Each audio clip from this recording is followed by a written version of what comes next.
Canal 12. Más visión en tu televisor.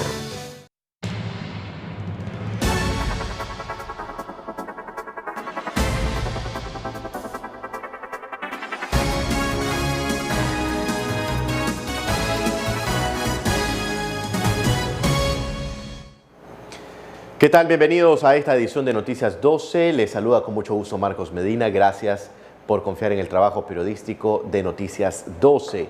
Saludamos a quienes nos siguen a través de nuestras cuentas oficiales en redes sociales y quienes están informados del acontecer nacional e internacional a través de nuestro sitio web www.canal12.com.ni. Vamos de inmediato al detalle de nuestras noticias.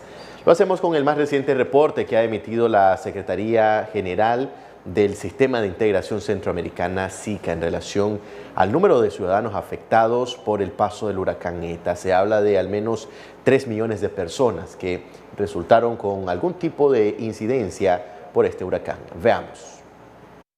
El secretario general del SICA, Vinicio Cerezo, informó que según el Centro de Coordinación de la Prevención de los Desastres en Centroamérica y República Dominicana, se estima que en este momento hay ya 3 millones de personas afectadas en la región por ETA.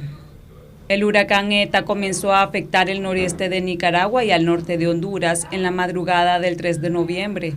Tras su rápida intensificación de tormenta tropical a huracán en la categoría 4, en Nicaragua el 2 de noviembre dejando 2 muertos y miles de damnificados. En Honduras, a partir de las 12 del mediodía del 4 de noviembre, se decreta la alerta roja por tiempo indefinido en todo el territorio nacional. Hasta la fecha, se reporta 2 personas desaparecidas, 7 fallecidos, más de 350,000 afectados y 51 albergues habilitados. En El Salvador, autoridades de protección civil han realizado evacuaciones preventivas, por lo cual habilitaron 1.152 albergues en todo el país. Se contabilizan cerca de 32 familias evacuadas en diferentes puntos del país. Un desprendimiento de tierra dejó 9 personas fallecidas y más de 60 viviendas destruidas. En Costa Rica, la Comisión Nacional de Prevención de Riesgos y Atención de Emergencias informó en la mañana del 5 de noviembre que un total de 1.361 personas se encuentran en 38 albergues temporales y que los comités municipales de emergencia han tenido más de 600 reportes de inundación y 304 deslizamientos o derrumbes sobre carreteras. En Guatemala, el presidente Alejandro Yamatei anunció que junto con el Consejo de Ministros ha firmado el estado de calamidad para 9 departamentos para garantizar la ayuda a la población afectada. Según datos de las autoridades, al 6 de noviembre hay 2.757 evacuados, más de 55.048 personas afectadas, 119 albergues instalados, 577 damnificados y un promedio de 50 personas fallecidas. En Panamá, el Sistema Nacional de Protección Civil reporta la evacuación de 375 personas que se mantenían aisladas en la vía que comunica a Volcán y Río Sereno. Hasta la fecha hay 5 fallecidos, 11 desaparecidos y más de 1.000 damnificados. Actualmente ETA presenta vientos máximos sostenidos de 45 kilómetros por hora y se ubica a 130 kilómetros al suroeste de La Ceiba, Honduras. Noticias 12, Alicia Machado. Después de conocer ese nivel de afectación a nivel centroamericano, también es importante mencionar que, según registros del Comité Consultivo de Integración Económica del Istmo, al menos la principal afectación que ha habido en el área centroamericana es en la infraestructura vial. Veamos más detalles en el siguiente reporte. La infraestructura vial de la región centroamericana está severamente afectada tras el paso del huracán ETA. Ese es uno de los muchos inconvenientes que ahora enfrenta el Istmo. Y las afectaciones que ha tenido en la logística centroamericana. En el caso, si vos ves, en el caso de puertos, todavía, al día de hoy, en el caso de Guatemala, está cerrado, en este caso, el puerto de Santo Tomás de Castilla. En el caso de aeropuertos, está cerrado todavía el aeropuerto de San Pedro Sula, en Honduras.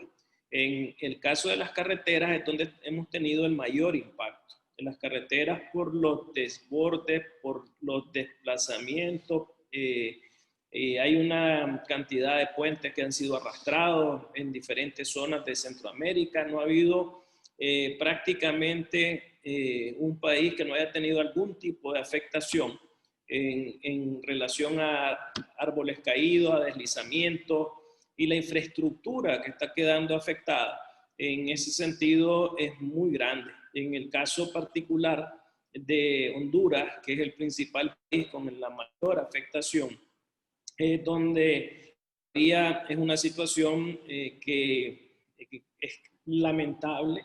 De hecho, Honduras, que está en alerta roja, Guatemala declaró el estado de calamidad. Aguerri también señaló que la región tendría afectaciones en cuanto a la producción y exportaciones de sus mercancías. Tenemos en este momento más de 14.000 hectáreas inundadas en Honduras, más de 11.000 hectáreas inundadas de palma en Guatemala.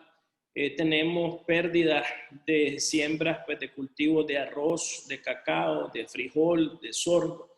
En el caso de Nicaragua, de manera particular, va a haber algunas siembras que van a ser afectadas desde el punto de vista de su rendimiento. ¿Qué significa esto? Que si se te inundó una cantidad de manzanas que tenés sembradas de arroz, si estabas esperando 120 quintales por manzana, probablemente vas a tener 80 quintales por manzana. Entonces, eso va a ser parte de ese resultado. Y por otro lado, en el caso de Guatemala, tenés una afectación importante porque hay 500 megas de energía que se estaban produciendo con plantas hidroeléctricas que en este momento, con las afectaciones y los desbordes de los ríos, entonces desafortunadamente están dejando de conectar esos 500 megas al sistema. Entonces, es un fenómeno en proceso que tiene impactos muy grandes en lo logístico, en lo social y en lo económico. Marcos Medina, Noticias 12. Líderes religiosos de la costa caribe norte de nuestro país, pertenecientes a la Iglesia Católica, también reportan afectaciones en las comunidades aledañas al río Coco. Veamos. Las comunidades aledañas al río Coco se encuentran literalmente bajo agua, según informó el sacerdote Rodolfo French. La verdad que el río Coco está en un desborde que incalculable. Pues todo el mundo compara la crecida del río a nivel del Mich. Y ayer estuve en la comunidad de Leimus visitando unos albergues. La gente se movió de albergue a su casa porque pensaron que el río iba bajando de nivel, pero resulta que el río volvió a subir. En lo que yo llegué y regresé en un cayuco, era sobre carretera, pero ya desbordado completamente de agua. La gente estaba, algunas volviendo, nadando el río para volver al albergue, otros estaban regresando a buscar a su familia. Pero anoche hablé con una familia que no encontraban cómo moverse, que es en la comunidad de Bulsirti. Estaban subiendo sobre unos montes. A las 7 de la noche su casa y la capilla que tenemos está cubierta de agua y se están moviendo hacia atrás buscando un lugar que es un poco más alto.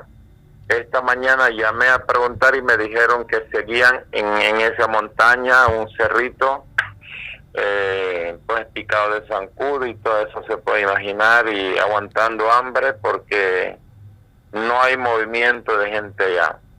Porque la atención en este momento se ha centrado en las comunidades de río abajo. Explicó que la situación se complica por el bloqueo de los caminos de acceso a los sitios tras el paso del huracán. Más o menos cálculo, por ejemplo, que Ibastara ronda en los 1.500 personas, Andris en las 1.600 personas, Sagua es una comunidad que ronda en los 900 y pico personas.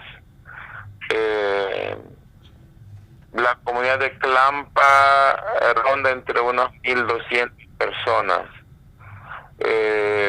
Living Creek igual más o menos esa cantidad, Utlamasta también más o menos la cantidad como de 1.300 personas. Blanquilla está más lejos, pero hay una familia que va a recoger su familia porque fue dañada por el ETA, además está inundada. La atención alimenticia pues creo que no se ha visto llegar, además los caminos están desbordados. Sicín, que es una comunidad de camino a Puerto Cabeza, está llena de agua. No hay medios de transporte que se están moviendo. Entonces, creo yo que si hay producción o medios de ayuda que se está moviendo para acá, no creo que llegue ahorita. En Bilwi también la congregación de religiosas Lumen Christi reportaron afectaciones severas en al menos 40% del poblado, incluyendo iglesias, colegios y conventos. Marcos Medina, Noticias 12. Siempre sobre estos temas hay quienes están sugiriendo que el presidente de la República debería comparecer en un mensaje a la nación para brindar detalles de las atenciones que están realizando en las comunidades afectadas por el huracán ETA. Adicionalmente, señalar en qué están invirtiendo los recursos del Estado nicaragüense en esta temática. Analista Roger Guevara afirma que el presidente Daniel Ortega tiene que comparecer ante los nicaragüenses ante esta emergencia que se vive en el país y darle a conocer qué es lo que están haciendo. Es su obligación, es su responsabilidad, se le eligió no para que se escondiera, se le eligió para que condujera el país, se le eligió para que representara, se le eligió para que él fuera el que diera la cara en toda situación especial porque es el representante del país, de la nación, y yo creo que es bueno recordárselos porque no lo puede olvidar que él tiene que asumir sus responsabilidades, esté vivo o enfermo como sea, pero resulta que la situación del país es tan importante para él que tiene que ser su razón de ser, su razón de vida mientras esté en el poder. Por lo tanto, los nicaragüenses creemos que él está en la obligación de comparecer ante el país y decir qué se está haciendo, cómo se está haciendo, por qué se está haciendo, cuánto dinero hay, qué es lo que se espera y si se va a pedir apoyo a la comunidad internacional y por qué razones. Me parece que la posición de un estadista es la posición obligatoria de un jefe de Estado y es lo que todos los ciudadanos estamos esperando. Guevara agrega que tiene que haber un presupuesto asignado solo para emergencias. Puesto que somos un país vulnerable, un país que está sujeto a sismos, a huracanes y además a actividades sociales que a veces han sido dramáticas y necesitan del apoyo del presupuesto nacional. Por lo tanto, en este caso que estamos frente a un huracán que aparece de forma súbita en nuestras costas, tenemos nosotros la obligación de abordarlo desde nuestras capacidades, puesto que como Estado no podemos ser un Estado mendigo que por situaciones económicas, sociales o políticas vayamos estirando la mano frente a la comunidad internacional, si podría estar en nuestras manos solucionarlo de acuerdo a nuestras actividades presupuestarias. Por lo tanto, yo diría que esta circunstancia deberá ser encontrada soluciones parciales o totales de acuerdo a nuestra capacidad, de acuerdo al apoyo de la ciudadanía, de acuerdo a la solidaridad que muestra nuestro pueblo con esa otra parte del pueblo nicaragüense que vive en la zona de los Cayos Misquitos. Y claro, esto es importante que se haga desde un punto de vista amplio, sin restricciones, sin discriminaciones, sin intereses políticos. Noticias 12, Darlene Telles. Gracias, Darlene, por tu reporte. Y el alcalde de Yalí, en el departamento de Jinotega, brindó detalles respecto a las familias que han sido trasladadas a refugios por estar en riesgo sus vidas en las viviendas. Veamos. Varias familias de comunidades afectadas por deslizamientos de tierra en San Sebastián de Yalí se encuentran refugiadas en la sede local de la Cruz Roja. Ahorita estamos en el local de Cruz Roja en San Sebastián de Yalí, donde hay 19 personas, de ellos 9 menores, que están en este albergue porque fueron trasladados porque tenían problemas en sus viviendas por deslaves. con estas últimas lluvias que han acontecido en nuestro municipio.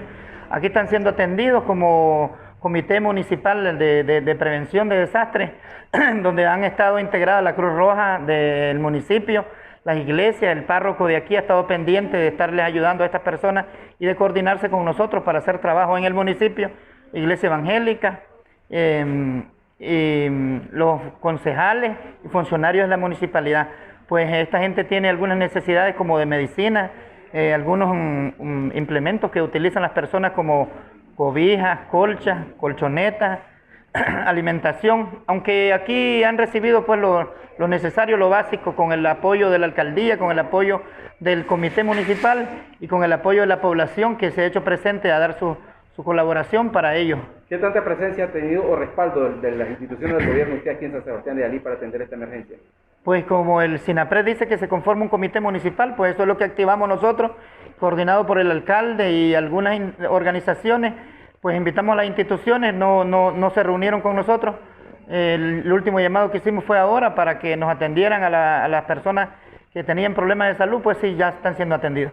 Las familias explican que decidieron salir de sus viviendas por el nivel de peligro que representaba para sus vidas. Porque un derrumbe que hubo del terreno afectó porque salió una gran zanja de agua y pasa casi por mi casa. Y por eso no pude estar ahí porque tengo 2 niños pequeños y no los puedo tener ahí porque hay mucho lodo. ¿Tu nombre completo? Elena Herrera Ramírez.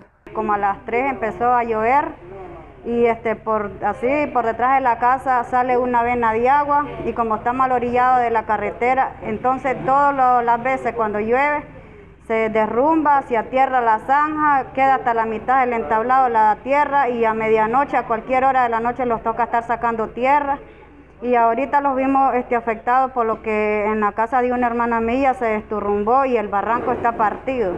Y como hay varios niños ahí, entonces por eso los vimos obligados, porque como el terreno no presta condición, porque la casa es muy pequeña y está orillada de la carretera. ¿Tu nombre y el barrio donde venís? La Morena, mi nombre es Telma Rosa Herrera Ramírez. Marcos Medina, Noticias 12.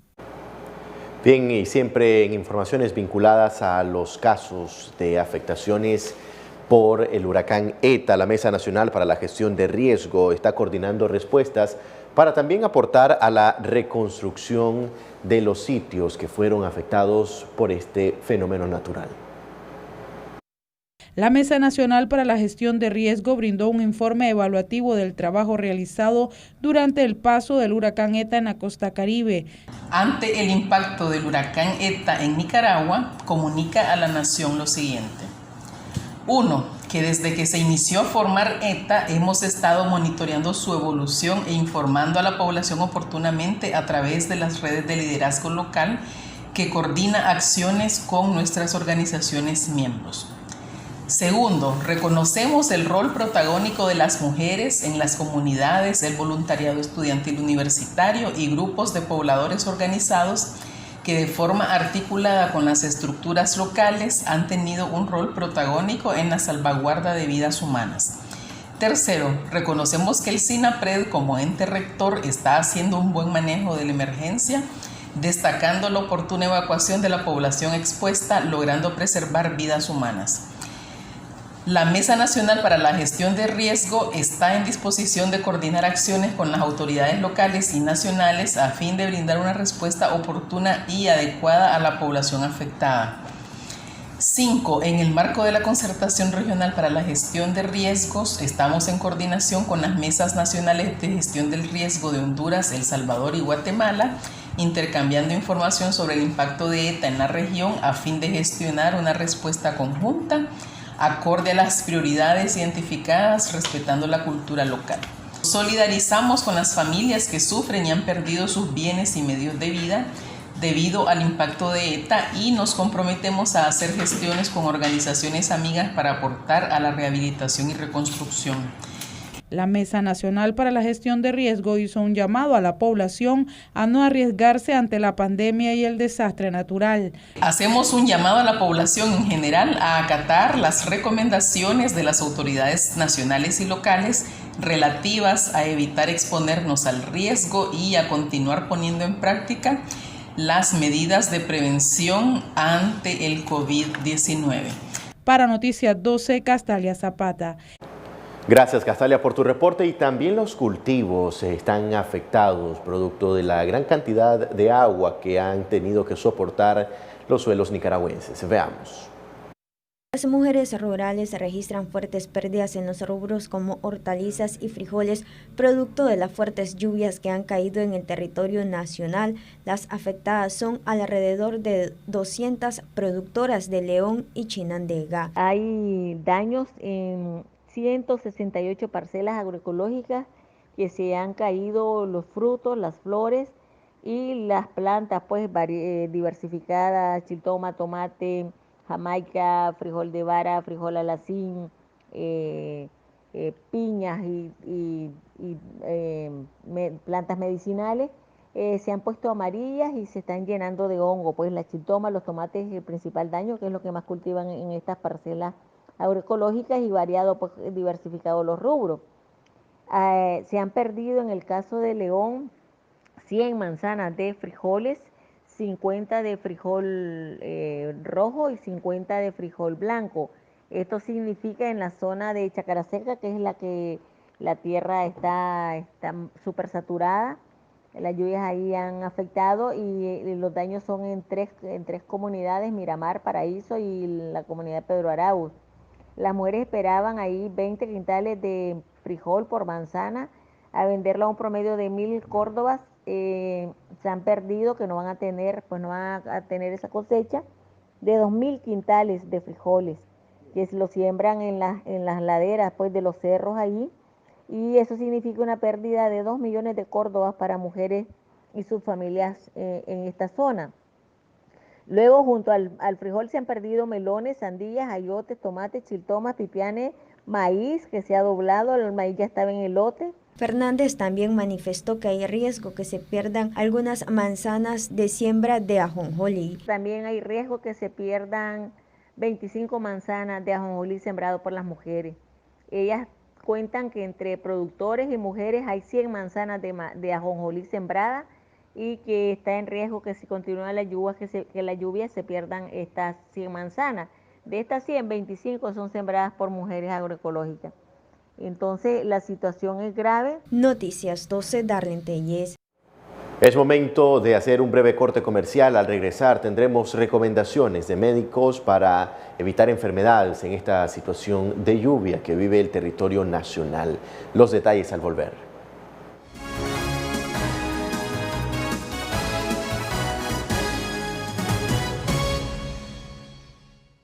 Es de vital importancia que las mujeres conozcamos y apliquemos estos sencillos pasos al momento de sufrir una agresión. Acordá una señal de auxilio con tus vecinos, familiares y amigos para que ellos puedan llamar a la policía y así pedir ayuda en el momento en que estés siendo agredida. Abrí puertas y ventanas, hace todo el ruido posible, grita, pedí socorro. Enseñá a tus hijos e hijas a buscar ayuda y protegerse en el momento en que empiecen las agresiones. Si te encontrás en una relación de violencia, aléjate del agresor, denúncialo. Las mujeres tenemos derecho a vivir libres de violencia. Movimiento de Mujeres María Elena Cuadra.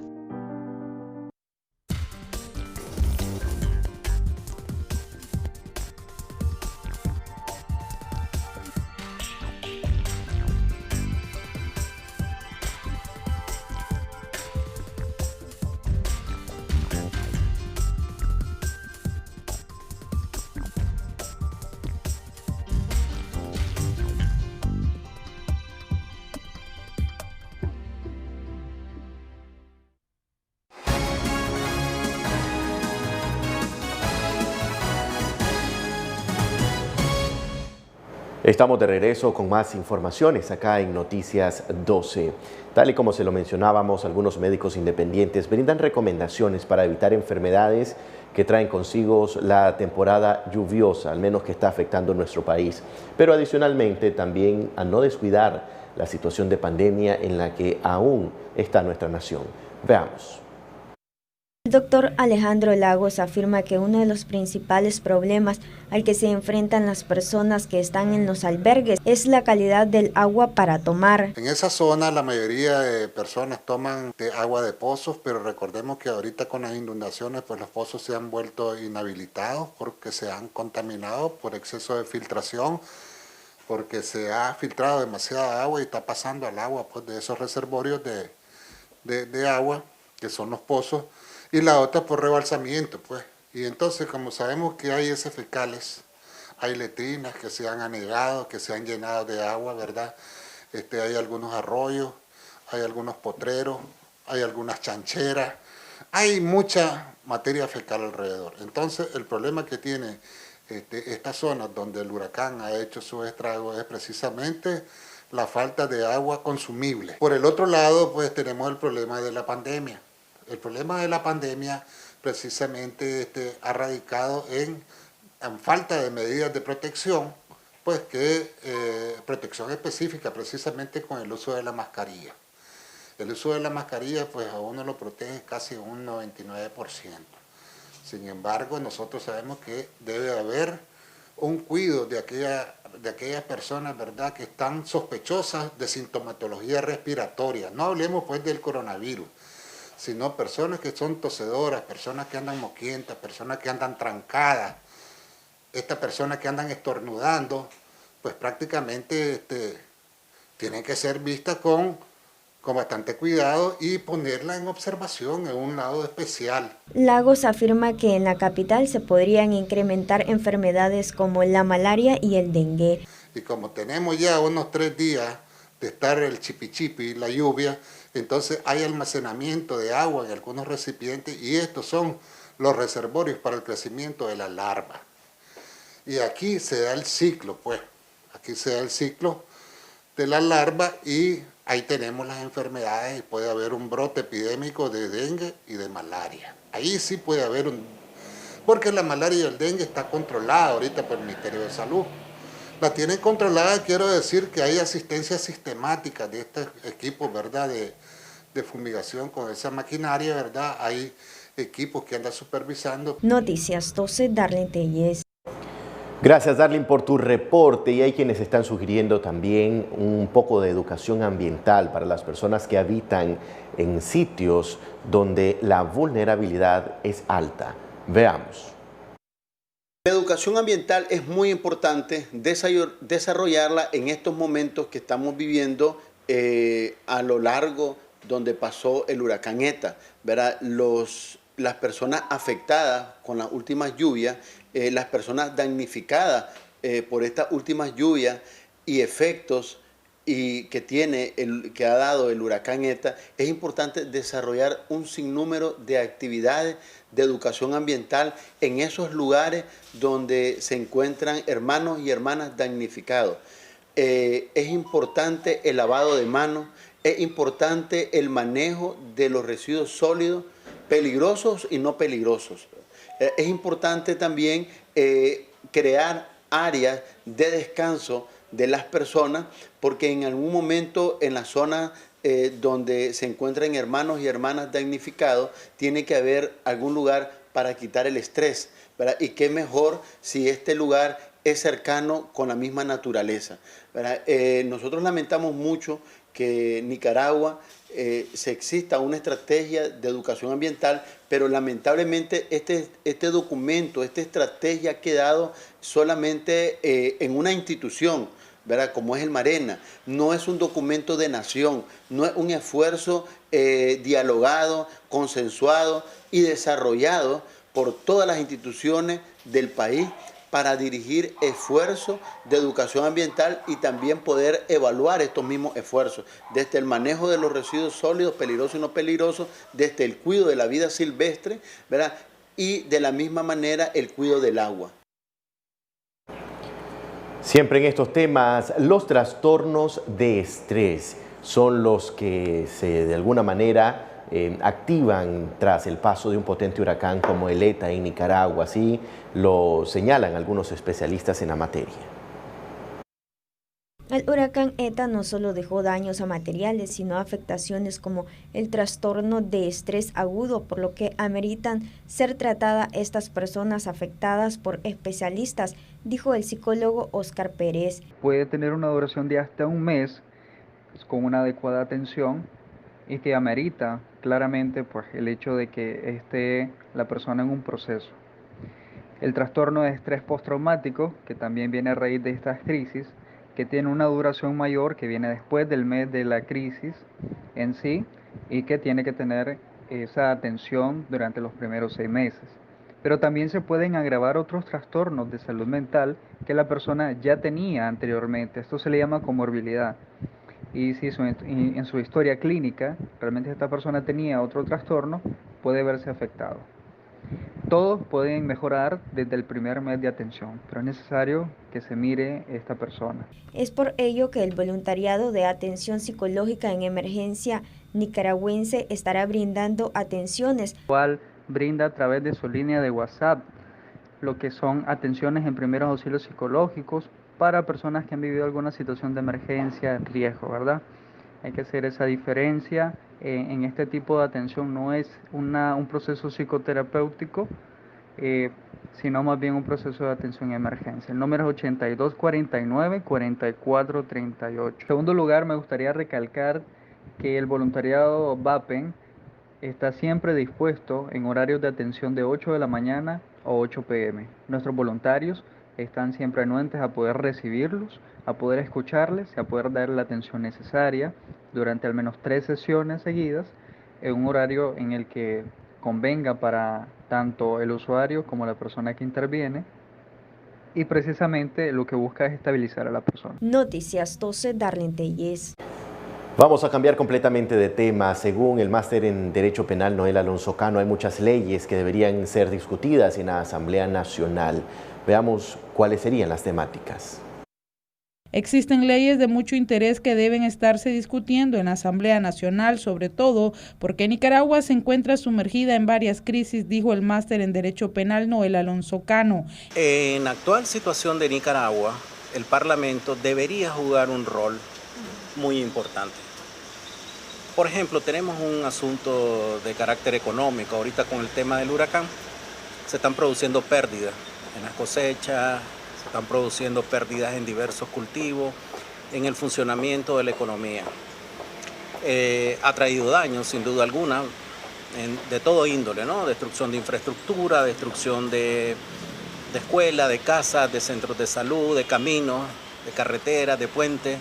Es decir, hay toda una destrucción en el país que requiere que el Parlamento empiece a dictar leyes tendientes a mejorar o de alguna forma ayudar a que la situación caótica que se vive en esa región que fue afectada se vea de alguna forma mejorada. Por ejemplo, podría estar abocado el Parlamento, sería conveniente que estuviera trabajando alrededor, por ejemplo, de leyes que procuren bajar, por ejemplo, las tasas de interés de los préstamos, por ejemplo, que microfinanciera o bancos o el sistema financiero o incluso del mismo gobierno, instituciones del mismo gobierno, le han procurado fondos, préstamos. Sería bueno que ellos dicten, por ejemplo, una ley de moratoria de los pagos de las cuotas de los préstamos. Por ejemplo, podría ser, está dentro de sus facultades, que ellos vengan y rebajen las tasas de interés. Eso ayudaría de mucha manera a que la situación crítica económica que están pasando todas esas empresas, todos esos pequeños productores, se vieran mejorados. Por ejemplo, podrían ellos, en esa misma lógica de bajar impuestos, por ejemplo, la compra de materiales de construcción o, por ejemplo, exonerar temporalmente a las ferreterías, a las distribuidoras de materiales que se utilizan en la construcción para volverlo más accesible a la población. Hay toda una serie de medidas que ellos podrían incidir a través de leyes, por ejemplo, rebajar los precios de los medicamentos mediante ley. Todas esas son necesidades que urgen, necesidades de la población que urgen la intervención del legislativo en favor de la población que está siendo afectada actualmente. En la Asamblea se debe de discutir la manera de crear empleos y bajar la carga tributaria que han asignado, dijo el máster en Derecho Penal. Para Noticias 12, Castalia Zapata. En otras informaciones, hay quienes justifican la falta de unidad en la oposición nicaragüense. Aseguran que estos procesos tienen sus altas y bajas y que muchas veces luego se logran concretar. El politólogo Michael Ruiz afirma que en Nicaragua hay muchos factores por el cual no se logra la unidad. Lo que se necesita es una unidad que promueva la restitución de los derechos y que lleve un plan de acción que dé respuesta a los problemas que los nicaragüenses tienen. Es decir, que no debemos buscar una unidad por principios morales o éticos, sino porque busquemos respuesta y solución a los problemas que nos están aquejando. Porque de nada nos sirve que creemos nosotros un grupo nuevo solamente porque consideramos que están las personas pulcras, rectas, y no porque son las personas capacitadas para gobernar el país o para dirigir o para establecerse en las estructuras de poder y de esta manera pues dar solución a los nicaragüenses. Entonces yo creo que los nicaragüenses debemos apostar más por un pensamiento más crítico, más congruente. De verdad que ya a estas alturas debemos preocuparnos aún más, dejar de dar tanto problema, tanta división, ¿no? Solamente porque no se apega a nuestros principios morales. Ruiz se manifestó que debe de haber una educación de los nicaragüenses en estos temas. Nuestra cultura ha estado enfocada en la desconfianza, en esta cuestión de a qué grupo pertenezco y si mi grupo tiene la razón. Es un factor que nos ha aquejado debido a que Nicaragua ha sufrido bastantes guerras civiles. El poder ha estado concentrado en un solo grupo elitista y esto no ha permitido que surjan nuevos líderes que tienen verdaderamente la capacidad. Entonces, ¿qué es lo que pasa? Que esto no nos ha permitido a las bases de la sociedad civil ostentar a estos cargos de poder. Entonces, no es que debamos estructurar una nueva unidad, es que debemos apostar por dar espacio a las personas que realmente están capacitadas para darle solución a los problemas. Ya hemos tenido la experiencia de que al brindarle un puesto importante a una persona que no tiene las capacidades y los conocimientos, entonces esta persona lo único que está haciendo es destruir más el país. Necesitamos que los profesionales, que las personas de verdad capacitadas estén liderando estos grupos sociales que han surgido, estén liderando los movimientos sociales, estén liderando a la sociedad que necesita verdaderamente líderes que estén comprometidos más en dar soluciones que en una lucha moral. Noticias 12, Darlene Telles. Continúan las inconsistencias en los juicios contra presos políticos, señalan abogados defensores del pueblo. Hubo varias inconsistencias en el juicio del preso político Lázaro Rivas Pérez, entre ellas 2 policías desconocidos quienes fungieron como testigos, aseguró el doctor Julio Montenegro de Defensores del Pueblo. Al momento de iniciar se dio un debate en que Fiscalía estaba en desacuerdo de que el suscrito representara a Lázaro Ernesto Rivas Pérez, quien por voluntad del preso político me había nominado, pero en vista de que la jueza había decretado un abandono, el Ministerio Público pues insistía en que no asumiera ese cargo. En ese momento, Lázaro Ernesto Rivas Pérez me nombró de viva voz y nombró al doctor José Antonio López para que fuera el abogado sustituto. Sin embargo, pues la autoridad judicial decidió arbitrariamente, a pesar de lo solicitado por el preso político, de nombrarme como abogado sustituto a un defensor público, situación que el Código Procesal Penal no contempla. Se evacuaron 2 testigos, la juez ha mandado a traer por la fuerza pública a los supuestos testigos víctimas, quienes no han comparecido en 2 ocasiones, y de tal manera que ayer se incorporaron solo el testimonio del médico forense y del investigador del caso, que ahora pues es un agente de tránsito. La continuidad del juicio se programó para este 13 de noviembre, dijo el abogado. Al respecto, debe referirse que se tiene agendado la próxima audiencia para el día 13 de noviembre a las 9:25 de la mañana, donde el Tribunal de Jurado y el juez técnico evaluarán lo que son los delitos supuestos de lesiones graves y lo que corresponde a un supuesto robo agravado. Para Noticias 12, Castalia Zapata.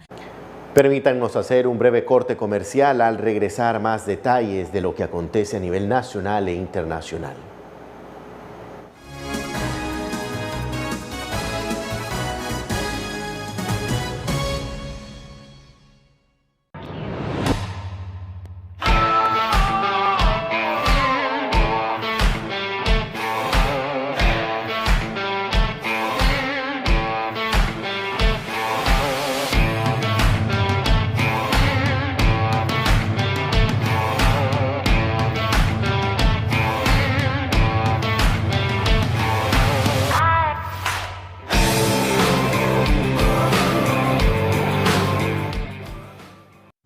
¿Sabes cómo protegerte contra las picaduras de mosquitos? Primero, elimina criaderos de mosquitos, casa y alrededores. Si estás en un lugar donde hay muchos mosquitos, vístete con ropa manga larga y usa pantalones. Usa repelente sobre la piel y la ropa. Extrema medidas de prevención en mujeres embarazadas, recién nacidos y personas con enfermedades crónicas. Si duermes en una zona donde hay muchos mosquitos y riesgo a que te piquen, usa mosquiteros. Evita visitar lugares de agua estancada o acumulada, ya que pueden ser criaderos de mosquitos. Comparte esta información con tu familia y vecinos.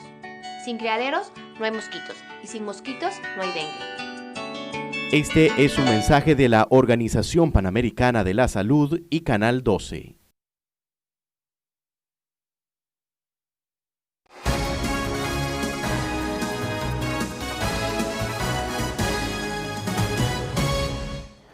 Estamos de regreso con más informaciones. El gobierno de Nicaragua ha firmado un convenio con el gobierno de Costa Rica, principalmente para garantizar trabajo a nicaragüenses en el corte de café en la nación vecina. Veamos más detalles. Mediante un convenio firmado con Costa Rica, el gobierno de Nicaragua facilitó mano de obra nacional para el corte de café en la nación vecina, informó la vocera del gobierno. Cumpliendo con toda la legislación laboral de Nicaragua y de Costa Rica para que hermanos nicaragüenses puedan trasladarse a Costa Rica, cumpliendo, como decíamos, ambos países con toda la legislación y los derechos de los trabajadores, trasladarse a Costa Rica a cortar café. Estamos hablando de más de 20.000 trabajadores que, protegidos por las leyes y protegidos también en su salud, estarán saliendo a ese hermano país a trabajar y luego ingresarán de regreso a su patria con todas las medidas de protección.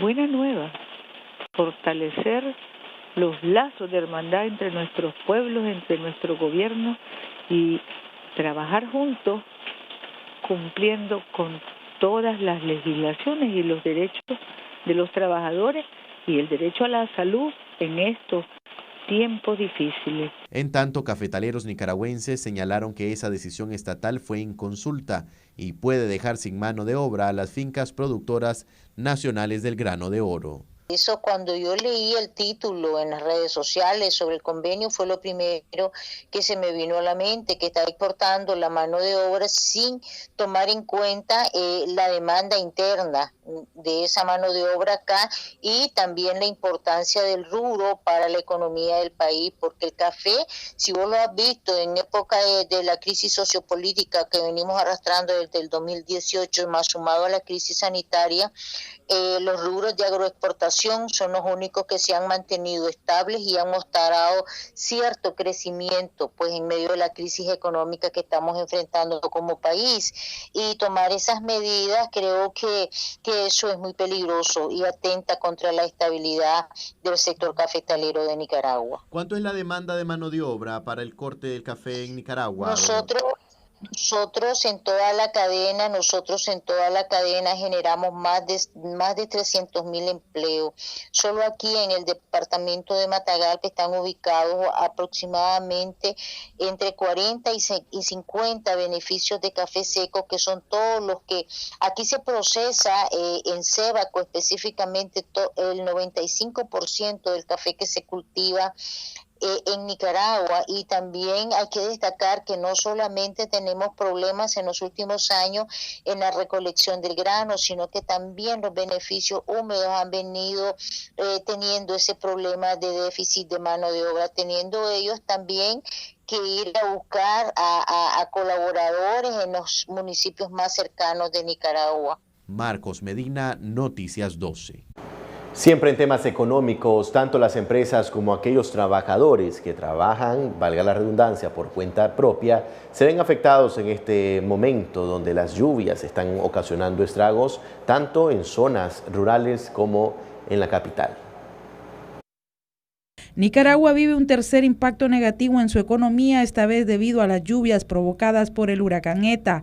Las empresas y quienes tienen un trabajo informal se están viendo afectados en sus finanzas, dijo Roger Arteaga, exdirector de la DGI. Es lamentable todo lo que está ocurriendo en Nicaragua, pues después de pasar 2 y casi 3 años con una crisis sociopolítica, nos cayó de repente el coronavirus, que también vino a causar un gran impacto negativo en la situación económica del país y sobre todo en el empleo, donde muchas empresas tuvieron que reducir sus operaciones, cerrar algunas sucursales, y todo eso significa despidos, y el despido es desempleo, y el desempleo es más hambre. Ahora nos cae un huracán.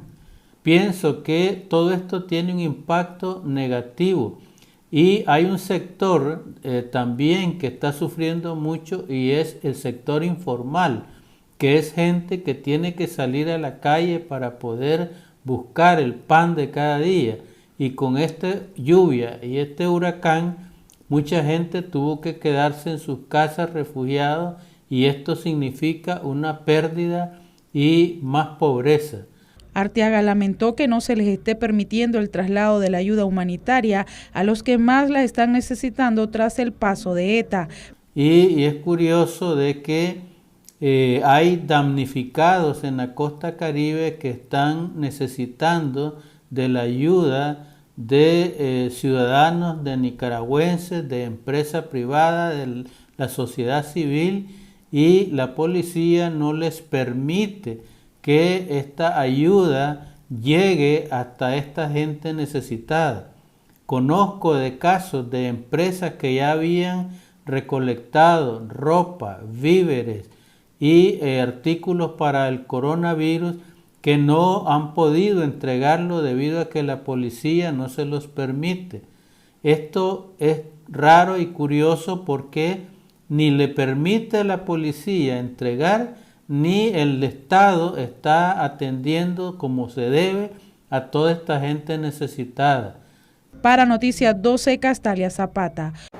Hay quienes están recomendando hacer una inversión bastante responsable con el aguinaldo que se prevé se entregue en los primeros 10 días del mes de diciembre. La asesora en finanzas Ana María Gutiérrez afirma que hay que ser cauteloso sobre cómo invertir el aguinaldo, y para ello brinda varios tips de ponerlos en práctica. Si vos vas a comprar, empezar a comprar, comparar, cotizar, hacer ese análisis, mirar el rendimiento, si esa compra realmente es necesaria, va a tener ese valor y va a tener ese para qué. Esa sería una de las primeras recomendaciones que le daría. La segunda es que tengamos una comunicación consciente en todos los miembros de la familia que tengan un ingreso como el aguinaldo o un ingreso normal, establecido, ventas, lo que sea, pero que tengan un ingreso. ¿Por qué? Porque la plática, la comunicación consciente entre ellos, entre saber cuánto es el porcentaje que vas a enterar, es muy necesario para presupuestar y para planificarlo. La tercera recomendación es que al menos compremos el 25% de los productos básicos para enero, la provisión específicamente, comprar el arroz, el azúcar, en arrobas, en medio quintal. El punto es que consideremos que como un mes de enero, si somos asalariados, tenemos bastantes compromisos y si somos vendedores, posiblemente las ventas se reduzcan, entonces tenemos que estar preparados, compremos al menos el 25%. Otro de los puntos importantes es la entrada del año escolar de nuestros hijos. No todos tenemos ya hijos en la universidad, una buena parte de la población tiene hijos pequeños, entonces ¿qué debemos de hacer? Comprar algunos rubros que son importantes, los cuadernos, la ropa de los muchachos, los libros, algo que para ellos sea bastante significativo en el destino de recursos. Asimismo, insta a tener cautela al momento de pagar las deudas. La deuda es muy importante, porque si nosotros no manejamos la deuda, tendríamos un dolor de cabeza, que aquí sí quiero dar una recomendación muy importante, porque nosotros podemos decir, destinamos el 100% de nuestro aguinaldo para pagar una deuda y ya no debo más y yo estoy tranquilo. Pero ojo, ¿qué pasa? Si nosotros destinamos ese 100% a nuestras deudas, a pagar nuestras deudas, posiblemente nos descapitalicemos, no tengamos recursos para comprar las cosas necesarias y volvamos a recurrir a otra deuda. Entonces, equilibremos, sepamos analizar qué deudas podemos pagar y en qué porcentaje. Noticias 12, Darlene Telles. Gracias, Darlene Telles, por tu reporte. En otras informaciones, el gremio periodístico continúa enfrentando desafíos para realizar su labor en nuestro país, es lo que aseguran algunos especialistas en comunicación. El gremio periodístico enfrenta un desafío más en las coberturas después de la crisis sociopolítica y la pandemia, asegura el comunicador Guillermo Cortés. Sí, realmente el gremio de los periodistas y comunicadores independientes de Nicaragua ha tenido más de 2 años muy difíciles.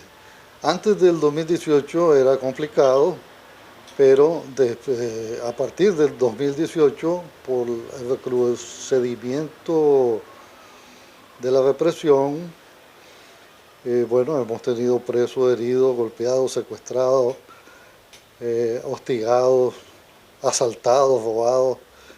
Es una situación muy difícil para el gremio, sin embargo los periodistas hemos seguido informando. Fueron decenas de periodistas afectados por la COVID-19, algo que hemos estado un poquito frescos, ¿verdad? Porque ha habido una disminución sensible de las afectaciones, pero el peligro continúa, pues.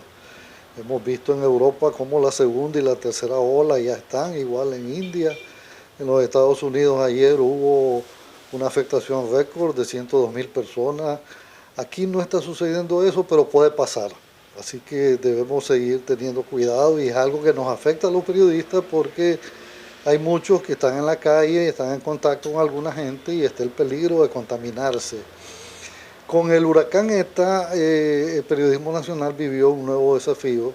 Está demostrado que estos fenómenos naturales son tan complejos, tan devastadores y poderosos, y es tan caro cubrirlo que no es posible para un solo equipo hacerlo, incluso para un solo medio, porque es carísimo, ¿verdad? Cortés también dijo que los jóvenes quienes decidan estudiar periodismo este próximo año enfrentarán grandes retos. El estallido social expuso públicamente un trabajo crucial desempeñado por los reporteros, la gente que estuvo en las calles, en los principales acontecimientos, en las marchas, en los enfrentamientos con las turbas y los paramilitares orteguistas, y eso dio una dimensión de la tremenda importancia del periodismo, así que ahora habrá menos disuasivos para quienes quieren estudiar, porque en el pasado algunos padres de familia se oponían y les decían mejor estudiar Derecho, estudiar Medicina, ¿verdad? Menospreciando esta carrera que ahora está sumamente apreciada. Pero al mismo tiempo están los terribles peligros que significa ejercer una carrera como esta en condiciones de dictadura. Para Noticias 12, Castalia Zapata. En noticias internacionales, el actual presidente de los Estados Unidos y también candidato a la reelección en ese país continúa insistiendo en que hay fraude electoral en los resultados que ya están a poco de conocerse de manera total. Veamos más detalles en el siguiente reporte. La campaña de reelección del presidente Donald Trump prosiguió con sus desafíos legales al conteo de boletas de la elección presidencial en Estados Unidos del 3 de noviembre, a pesar de haber sufrido reveses en 2 estados clave para ganar los comicios. Dada un estado de inclinación demócrata donde el candidato Joe Biden ha mantenido una ligera ventaja sobre Trump en el conteo, la campaña del presidente y el Partido Republicano Estatal anunciaron una demanda contra al menos 10,000 personas no residentes que presuntamente votaron ilegalmente y sus boletas estaban siendo contadas. Quiero darle al pueblo estadounidense una actualización sobre nuestros esfuerzos para proteger la integridad de las muy importantes elecciones del 2020. Si cuentan los votos legales, gané fácilmente. Si cuentan los votos ilegales, pueden tratar de robarnos las elecciones. Si cuentan los votos que llegaron tarde, muchos votos llegaron tarde, yo ganaría decisivamente muchos estados, incluyendo Florida, Iowa, Indiana, Ohio, por nombrar unos pocos. Tuve estas y muchas otras victorias a pesar de una enorme interferencia en las elecciones de los grandes medios y de otros grupos. Gané con cifras sin precedentes. Esa es la democracia. En su discurso aseguró: si cuentan los votos legales, gané. Si cuentan los votos ilegales, pueden tratar de robarnos las elecciones. A su vez, aseguró haber sido víctima de interferencia de grandes medios, mientras el candidato Joe Biden envía un mensaje de optimismo y paciencia a sus electores. Es complicada, a veces requiere un poco de paciencia también, pero esa paciencia se ha visto recompensada por más de 240 años, con un sistema de gobierno que ha sido la envidia del mundo. Y la senadora y yo seguimos sintiéndonos muy optimistas sobre la situación como está. No hay duda que cuando se complete el escrutinio, la senadora Harris y yo seremos declarados ganadores. Observadores internacionales insisten en que no hubo fraude electoral en las elecciones más masivas de los últimos tiempos. Noticias 12, Alicia Machado. Y la comunidad latina en los Estados Unidos también está a la expectativa y ansiosa de conocer los resultados finales de este proceso electoral en la nación norteamericana. En California, latinos salieron a votar en grandes números como en otras partes del país. Sintieron alivio de haber cumplido con su deber cívico e intención de contribuir a un cambio. Aquí se anunció victoria para el candidato demócrata Joe Biden la misma noche de la elección, pero no fue así en otros estados clave y la demora de los resultados en los días siguientes tuvo a muchos inquietos. Mucha frustración, mucha desesperación porque ya deberíamos de saber y no sabemos, pero encomendándonos primeramente a Dios y que todo sea para bien. Necesitamos respuestas y también necesitamos saber quién va a ser presidente. La incertidumbre es agobiante, particularmente para personas de bajos recursos, aquellas severamente impactadas por la pandemia y quienes perdieron trabajos por el cierre económico. Es estresante porque muchos esperamos un cambio. Pienso que ya fueron 4 años difíciles para muchos de la comunidad latina. Personalmente a mí me ha afectado, más que nada ahorita en este momento, en cuestión del trabajo. Pero hay quienes consideran que el presidente Trump favoreció a la economía. Creo que él tuvo una estrategia muy buena para seguir la economía del país. Muchos latinos desean un nuevo comienzo con más oportunidades de trabajo y superación y, por supuesto, el fin de la pandemia y dejar atrás el 2020, uno de los peores años que han vivido. Verónica Villafañe, Voz de América, Los Ángeles. Hasta aquí nuestras informaciones. Gracias a usted por confiar en el trabajo periodístico de Noticias 12. Será hasta la próxima. Si Dios así nos lo permite, que pase un excelente fin de semana. Cuídese de las lluvias, pero también del COVID.